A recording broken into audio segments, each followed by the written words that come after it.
دین کا پہنچانا ایک ہے قول سے، ایک ہے اپنے عمل سے۔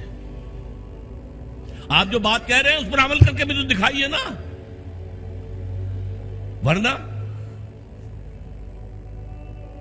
دیگرا را نصیحت خود را فضیحت۔ لوگ کہیں گے تم کہتے کچھ اور ہو کرتے کچھ اور ہو، کیا دعوت دے رہے ہو، کیا تبلیغ کر رہے ہیں؟ عمل سے گواہی، زبان سے گواہی، اشہد ان لا الہ الا اللہ واشہد ان محمد رسول اللہ، زبان سے گواہی دی۔ اب تمہارے عمل سے، تمہارے وجود سے، تمہارے رویے سے، تمہارے کردار سے، تمہاری شخصیت سے ثبوت ملنا چاہیے کہ واقعی تم اللہ اور اس کے رسول کے ماننے والے ہو۔ اچھا، اس کے علاوہ انفرادی سطح پر نمونہ تو پیش کر دیا، اللہ نے دین بھیجا تھا اس کا نمونہ پیش کرو۔ آپ کہیں اللہ نے جو دین بھیجا تھا محمد کے ذریعے صلی اللہ علیہ وسلم وہ بہترین دین ہے، دنیا کہے گی ہمیں کہیں ذرا اس کا مشاہدہ تو کرا دو، کہاں ہے؟ تم 1.5 ارب مسلمان دنیا میں رہتے ہو اور کتنے بڑی علاقے جو ہیں مسلمانوں کی حکومتوں میں، ملکوں کے اندر شامل ہیں، کہیں ہمیں دکھاؤ کہاں ہے وہ نظام؟ کیا کہیں گے ہم؟ نگاہیں نیچی ہو جائیں گی۔ تاریخ کا ایک واقعہ آپ کو سناتا ہوں۔ 1915 میں شیخ الہند مولانا محمود الحسن دیوبندی رحمت اللہ علیہ، ان کے ساتھیوں سے اور ان کا آپس میں مشورہ ہوا کہ انگریز کی غلامی سے نجات پانے کے لیے شیخ الہند تو جائیں حجاز، وہاں ابھی مدینے میں ترک گورنر موجود تھا، خلافت ختم نہیں ہوئی تھی، وہ 1924 میں ختم ہوئی ہے، یہ میں 1915 کی بات کر رہا ہوں۔ اور مولانا عبید اللہ سندھی کو بھیجیں جو والی کابل ہے، بادشاہ افغانستان کا، مولانا خود تو جا کر ترک گورنر کے ذریعے سے دارالخلافہ جو ہے استنبول، اس سے مدد مانگیں کہ آپ ہم پر، ہندوستان پر انگریز کے خلاف حملہ کریں، ہم اندر سے بغاوت کریں گے۔ اور یہی پیغام شاہ افغانستان کے لیے، تم حملہ کرو، اندر سے ہم بغاوت کریں گے تاکہ انگریز کو یہاں سے جڑوں سے اکھاڑ کر پھینک دیا جائے۔ ہوا کیا؟ حضرت شیخ الہند کو جو مکے کا حکمران تھا شریف حسین، یہ جو جارڈن کی حکومت ہے اب بھی، یہ باقاعدہ اسی کا پڑپوتا ہے، یہ ہوتا تھا شاہ حسین پڑپوتا، یہ والی مکہ تھا۔ یہ اس نے حضرت شیخ الہند کو گرفتار کر کے تشتری میں رکھ کر انگریز کو پیش کر دیا، یہ آپ کا باغی یہاں پر فساد مچا رہا ہے۔ انگریز نے گرفتار کر کے کہاں رکھا؟ مالٹا، میڈیٹرینین کا، بحیرہ روم کا ایک جزیرہ وہاں رکھا ہے، 4 سال سے زائد وہاں پر اسیر رہے۔ یہی حرکت ہونے والی تھی مولانا عبید اللہ سندھی کے ساتھ، وہ نوجوان تھے اور خود سکھ سے مسلمان ہوئے تھے، جاٹ تھے، انہیں پتہ لگ گیا، بروقت وہ وہاں سے بھاگ کر روس چلے گئے۔ روس میں ابھی 1917 کا انقلاب آیا تھا، ابھی نظام نہیں بنا تھا ان کا، بادشاہی نظام ختم ہو گیا، زار کا نظام ختم ہو گیا، ابھی کمیونزم کا اپنا نظام قائم نہیں ہوا۔ انہوں نے سوچا اگر میں لینن سے ملاقات کر کے، جسے آپ انگریزی میں کہتے ہیں every thing is in the melting پاٹ، ابھی تو ہر چیز جو ہے وہ گویا کہ پگھلی ہوئی ہے، اس پگھلی ہوئی شے سے جو چاہے چیز بنا لیں آپ، کسی سانچے میں ڈال دیں۔ تو اگر ان کو بتا دیا جائے اسلام کا نظام تمہارے نظام سے بہتر ہے تو اس کو اختیار کر لیں گے۔ لینن سے ریکویسٹ کی، انٹرویو کی، اس نے معذرت کر لی، وہ بیمار تھا، بستر مرگ پر تھا۔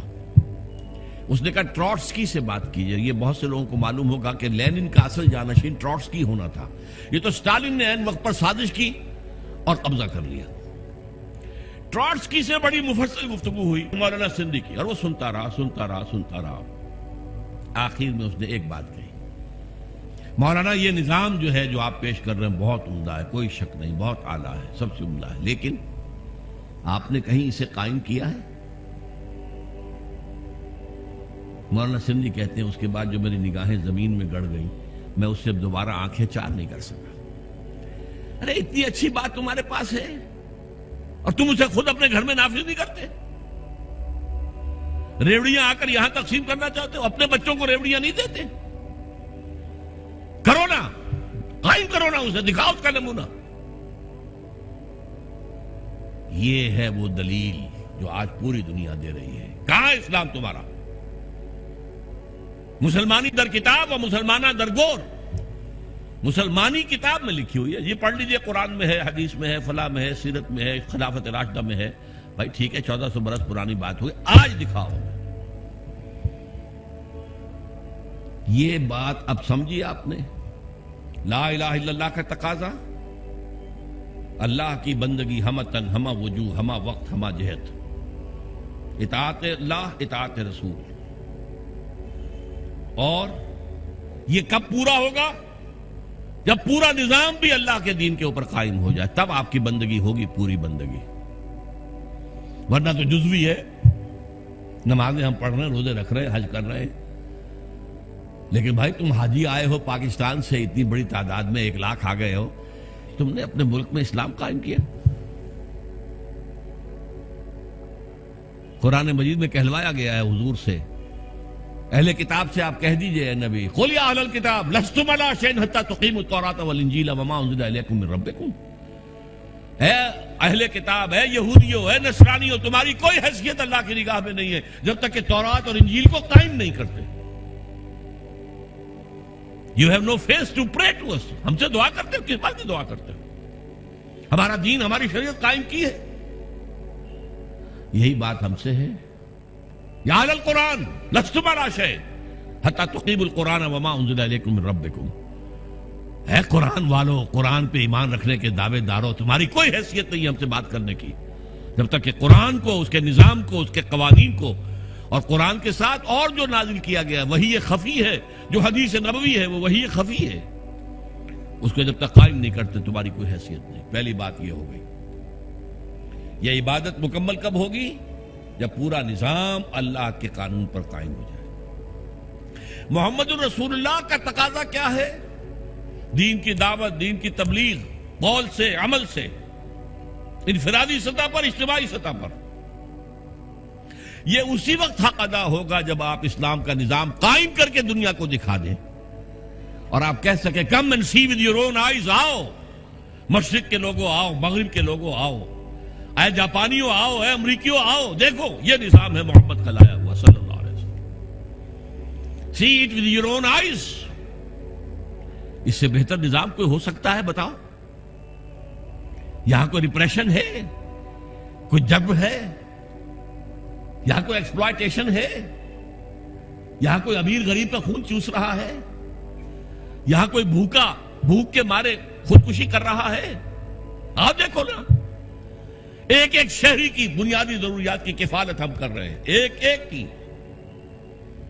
یہ نظام خلافت ہے, قائم کر کے دکھاؤ نا. پھر دنیا نہ مانے تو وہ مجرم, اور تم قائم کر کے نہیں دکھا سکتے تو پھر تم مجرم ہو, دنیا کیا مانے گی؟